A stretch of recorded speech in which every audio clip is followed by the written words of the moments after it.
we just went blank.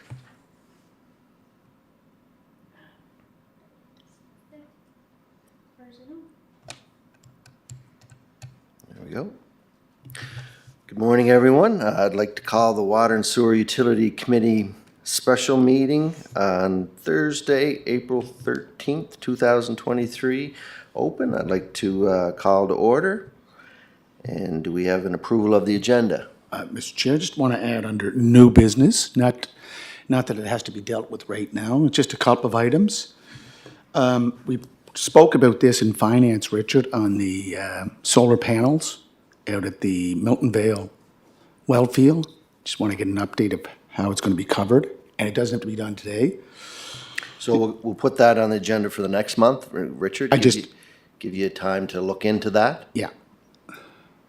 Yeah, is that all right, Richard? And Mr. Chair, just another item. It's item number 2, which is the BDO report. Under number 70, it talked about recommendations relating to the water and wastewater utility.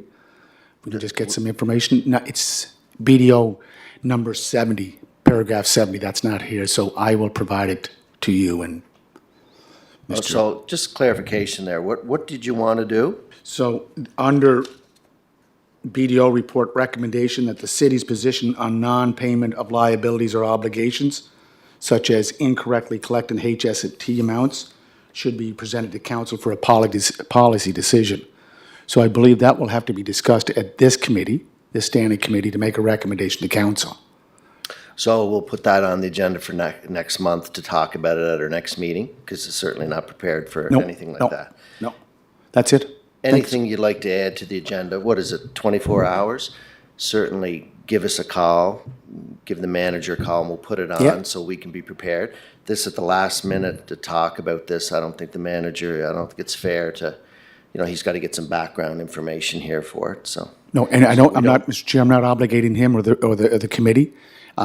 It came in late, and I just wanted to put it forward to the next standing committee meeting of water. That would be great. Now, we had a meeting scheduled for tonight, but it's been delayed to deal with the BDO. So I'm thinking the next week or so that we'll be able to deal with the BDO report. Would that be too late for an update on this? No. Next, the policy, I think this policy discussion will take some time to get into place, so I just want to start the process. Okay. That's it. So do you know what he's looking for, Richard, or would you be able to research what he's looking for, or do you want him to give you a... Dig into it and find out what All right, that'd be perfect. Thank you. Thank you, sir. You're welcome. All right, approval of agenda. Approved by Councillor Matart, second by Councillor Ramsey. And would there be any declarations of conflict of interest here today? Nothing? See nothing? We'll go on to the adoption of the minutes of Thursday, February the 9th, and the special meeting held on Thursday, March the 2nd. Moved by Councillor Ramsey, second by Councillor Matart. Is there any business arising from those minutes? See none? Okay. We'll go down to number 6, reports. And I think there was a request to move B up to A and A down to B, if that's okay? Perfect. Yep. Okay, thank you. So we'll go with B. Thank you, Mr. Chair. So this is a follow-up report based on, I think it went to the February committee where we discussed moving ahead to look into classifying our well field properties under the other effective conservation measures that designation with the province. And with that, we spoke to the Nature Conservancy of Canada, and they were interested in entering into an MOU to just outline what we would provide as the city and working with them and what their role would be within that. But we also have kind of more of a subject area expert here to discuss it. If I can hand it over to you there to... Sure. Thank you. I have a very short presentation if we want to put it up on the screens. My name is Lana Campbell. I am a resident of the city, One Moreau Drive, and I work for the Nature Conservancy of Canada, which is Canada's leading national land conservation organization. So we're a private non-profit organization. We work with all different types of individuals, corporations, foundations, Indigenous groups, other nonprofit organizations, and governments at all levels. And our business is protecting Canada's natural spaces. And we hope to sort of generally accelerate conservation, unlocking solutions to help support Canada's biodiversity goals. And one of those solutions I'd like to propose unlocking with you today are called OECMs. So they're other effective area-based conservation measures. It's a handful. It's a mouthful. And I first met Richard a couple years ago in 2019, and we sort of joined forces thinking about how the Nature Conservancy of Canada could help the city in further protecting their wellfield sites. We initially talked about buffering those properties, maybe finding some private land around it. And so we've still been thinking about that idea, but then I also mentioned to Alistair about a year ago now that maybe we could designate the existing wellfield sites as OECMs. I mentioned this idea, wondering if it was a concept worth pursuing. So I'm just, to introduce you to the concept, I have a really cool new video that was just made, and it's only 4 minutes, and it tells you exactly what OECMs are. And we just made it as an organization to show in these kind of meetings when we introduce the concept, because it is a bit different than, for instance, say Royalty Oaks protected area. It's a sort of a different type of conservation area. So I'll just play the video, and it's only 4 minutes.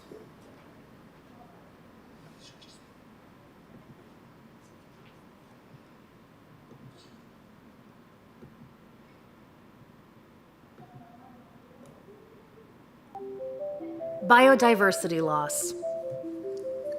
Climate change. Our world is facing a critical situation, and it can all feel a bit overwhelming.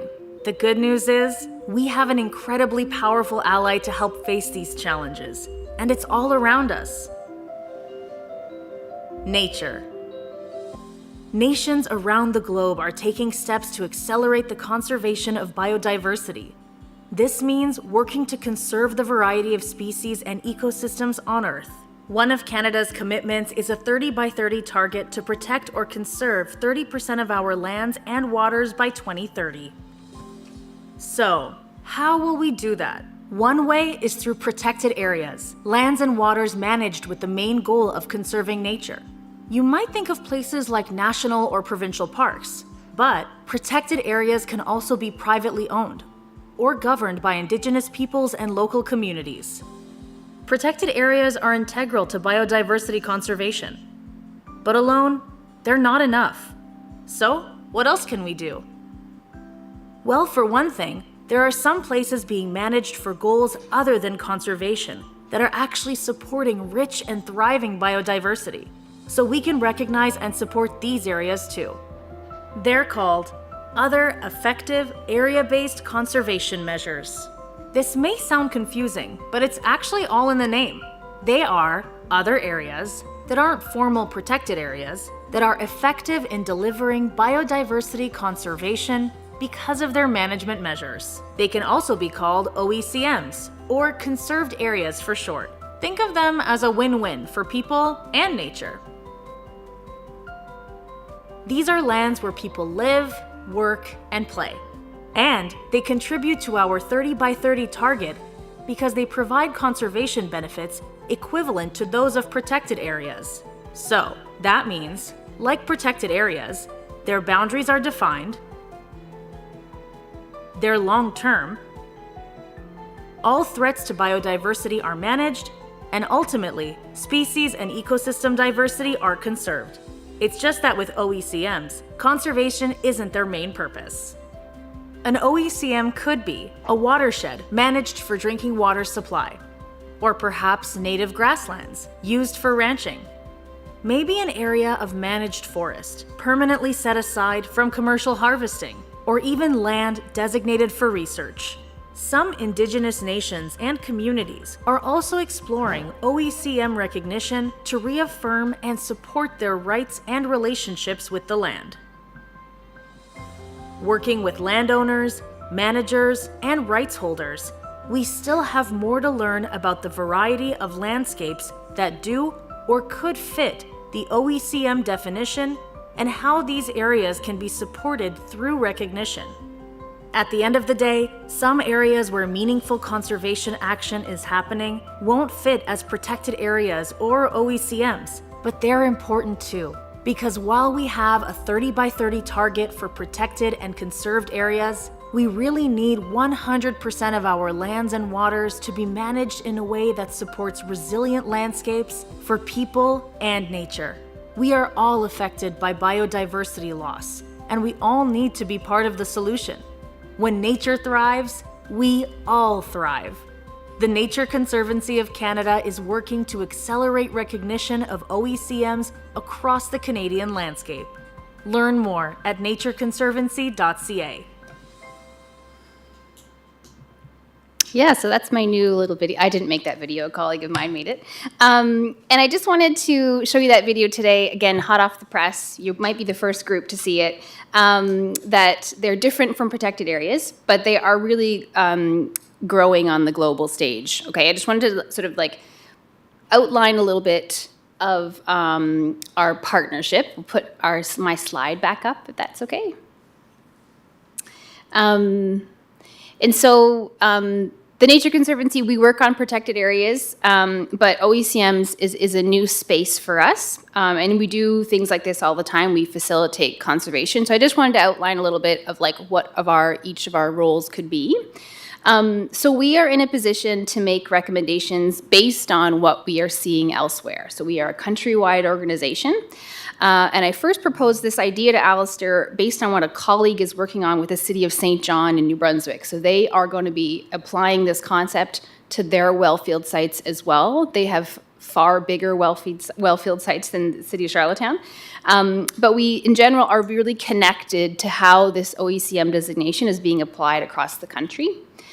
So we can sort of compare notes, which puts us in a good position. We also work really closely with the province of PEI on their conserved area goals. So you heard how Canada has that 30 by 30 target. Well, Prince Edward Island also has their own targets. So they're really excited about applying the OECM designation to additional lands. And as of right now, they've only applied it to public lands. So if we are successful, this will be the first application to private lands. And so they're really eager to work with us on this. And lastly, we are really comfortable in unique partnerships. So I have this ability, hopefully, to bring credibility and steward us through this process. And we can work on these shared goals together. And we don't just work on our own lands that we own and manage. We're also really comfortable just kind of enabling conservation across the board. And then from the city's perspective, the current wellfield sites, over those 4 sites, are already providing really great wildlife habitat and biodiversity, like we saw in the video. These lands are being managed in a way that conservation is kind of already happening. So how can we recognize and celebrate that? And then I believe that the city has an interest in safeguarding that potable water source. I know that this municipality will continue to grow. I don't know where we're going to put everybody, but there is definitely a need to make sure those water sources are protected. And then the city of Charlottetown is in a really unique position to show environmental leadership. If we are successful in this designation, we can shout it from the rooftops if we want. We can talk about how we're helping Canada and PEI meet those biodiversity goals. And so OECMs are a really new conservation tool, and so they are sort of gaining momentum around the country.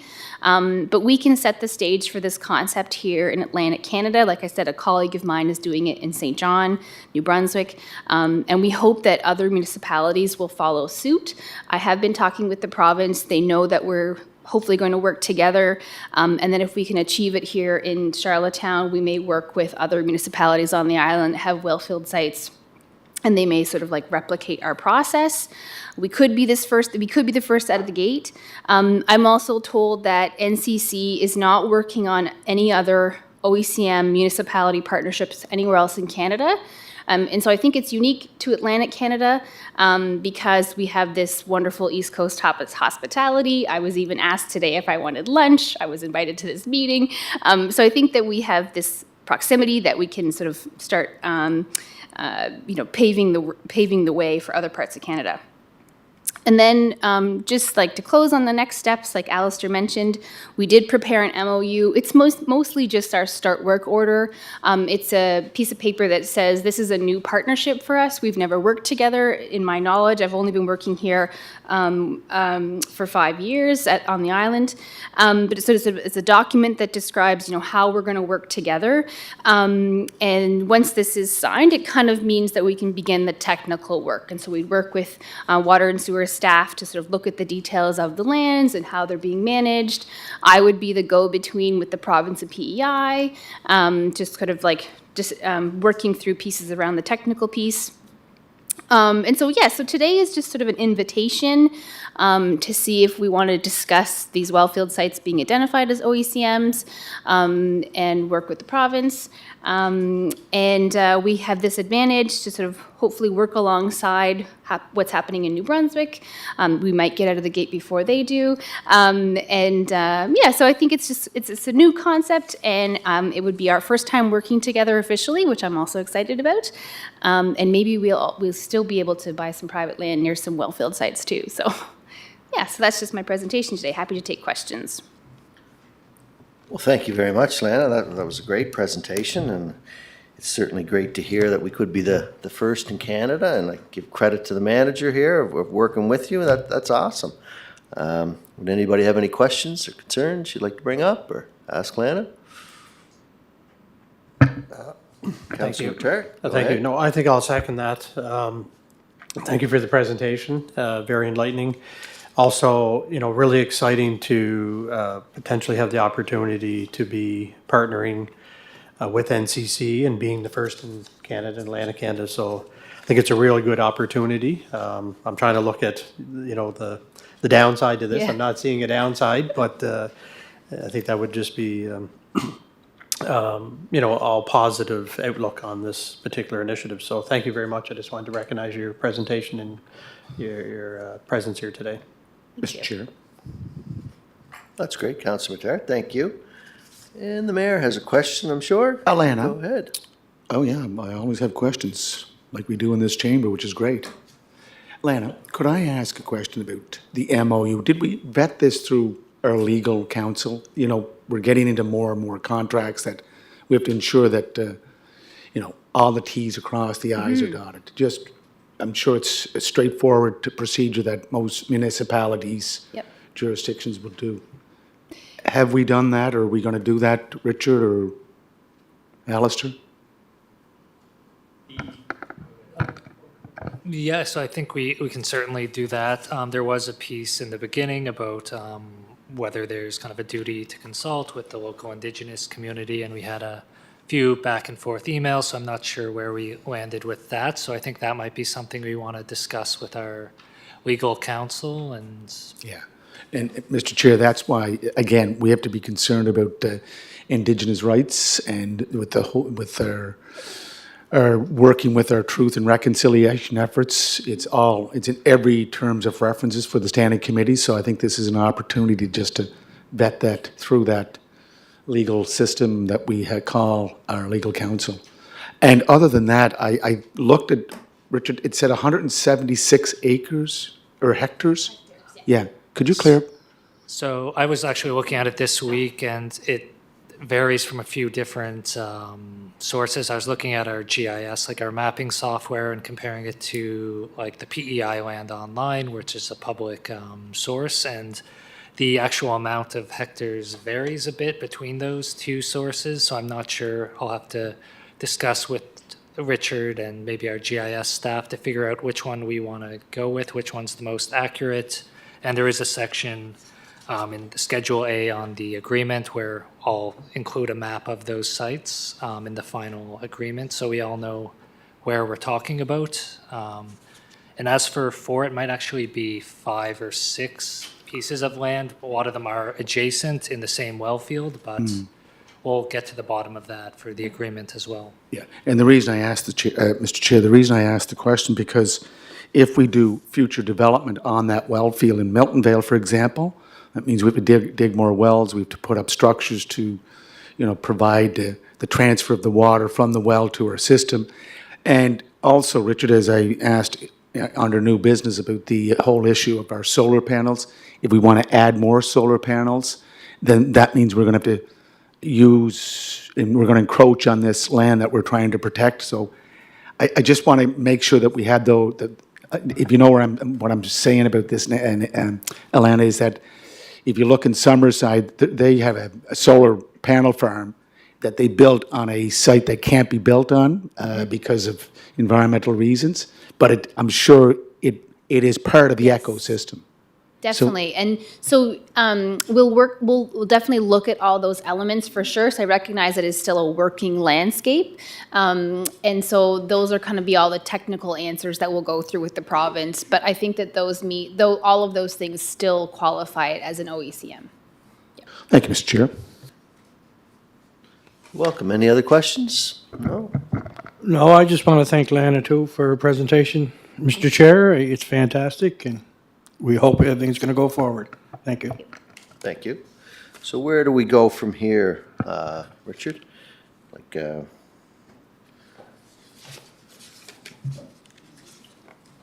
So at this point, I think we'd be looking for the committee's support to keep moving forward. We would have legal review the agreement. We'd tidy up what the actual land is to be included in the agreement. And then we'd bring a resolution forward for council's consideration. Terrific. Sounds great. Okay. So do somebody want to move it? Oh, Councillor Ramsey, Councillor Return, moved in second. That's great. Thank you.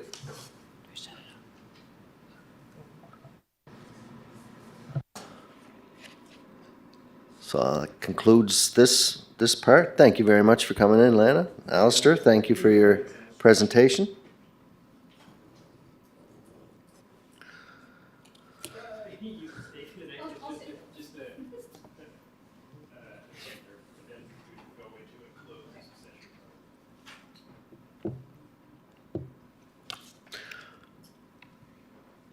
Okay, we'll follow our reports down to A, which is B, but now it's B, which is A. So go to Passmore Street reconstruction tender, water and sewer portion. Thank you. I'll trust you got that alphabetical mathematics right, and we'll move on to the tender for Passmore Street. So this is a complete street reconstruction project done jointly with Public Works and the Water and Sewer Utility. So money from the project comes from both budgets, the Water and Sewer Corporation and the City Corporation.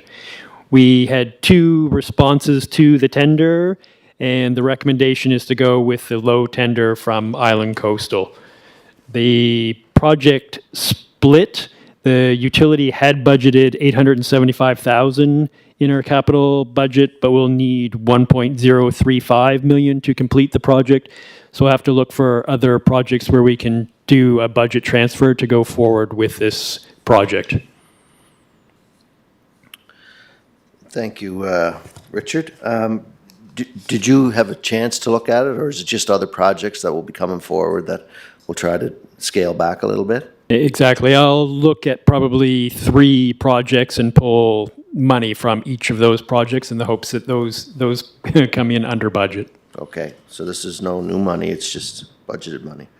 Exactly. Work within the existing budget at this time. Thank you. Go ahead, Councillor Ramsey. Thank you, Richard.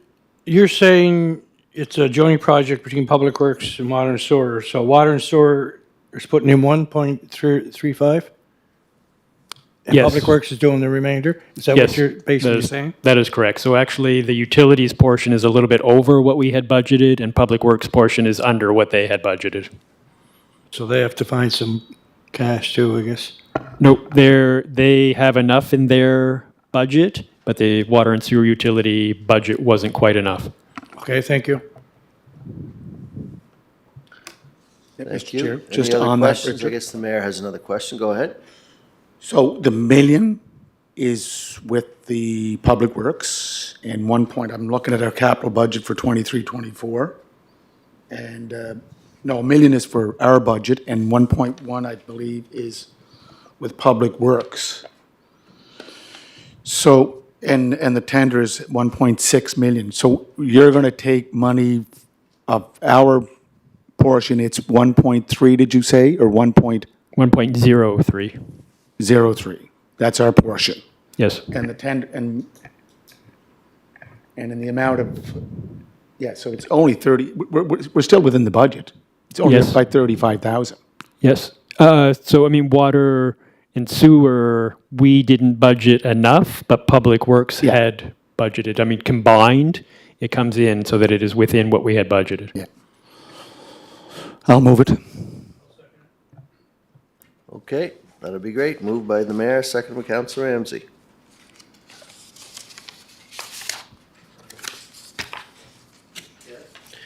Go ahead, Council Matar.